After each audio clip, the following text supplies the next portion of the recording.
So here we have the BMW 320i on a 19 plate. I'm going to start off by showing you around the outside of the car. And then we'll hop in and run through some controls on the inside of it. From the outside you can see it's a 4-door car with alloy wheels. We're going to start off inside the boot area first of all.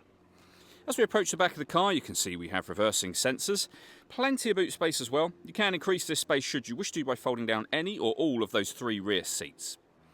Okay, so we're just going to work our way back around to the front of the car and then we'll hop in and run through some of the controls on the inside of it from there. Now that we've done a full circle though, you can see it's in fantastic condition the whole way round. Just briefly before we climb in, I think it's well worth seeing the interior from this exterior point of view. There's plenty to run through on the dashboard, so let's hop in and we'll do that now. Okay, now that we're inside the car, we're going to start with the dials. On the far left-hand side, we have the fuel gauge. We then have the speedometer, the digital readout for the speedometer, and over on the right-hand side, we have the rev counter for the car. On the far right-hand side, you can see the coolant temperature gauge. We have the total miles. They are 48,612. You can change the information that's displayed there by pressing a button on the end of the indicator stalk. If we back out to the steering wheel next, we have our cruise control.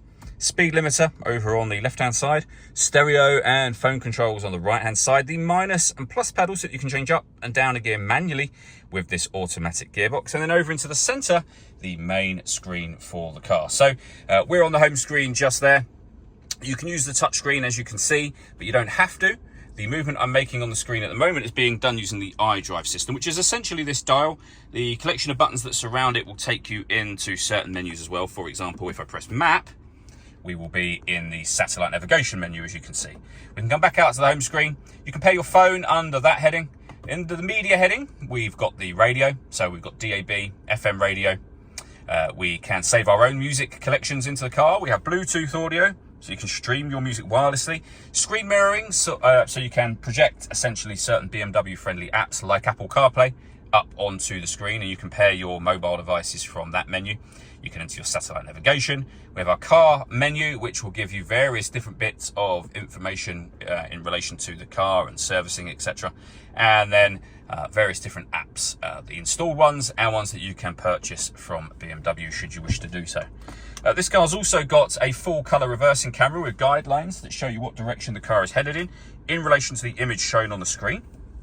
Below that, we have dual zone climate control. You can adjust the fan speed, the driver temperature, passenger temperature, the direction the air is being distributed in for both passenger and driver. When you're happy with those settings, you can turn your air conditioning on and off from the air conditioning menu, or just hit auto. The car will now take control of the direction of the air and fan speed to maintain the temperatures you've asked for. Press auto again to put it back on your previous setting.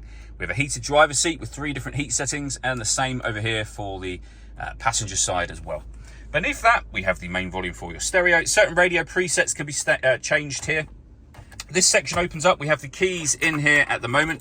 You just need to make sure the keys are in the car with you. As you can see, or key, 2 cup holders, USB input. We have wireless phone charging at the back just there, and a separate 12-volt charging socket. So a couple of different ways to charge devices up. And then we have the gear lever for the fully automatic gearbox. You can turn off the traction control, parking sensors, the stop and start. This button starts and stops the engine. As I say, you just need to make sure the key is in the car with you in order that you do that. And then you can change the driving setup from here. All that leaves me to say is thank you for taking the time to watch this video. If you'd like to come and see the car in person and have a test drive, please feel free to give us a call here at 7daysonly.co.uk. We'd love to hear from you soon.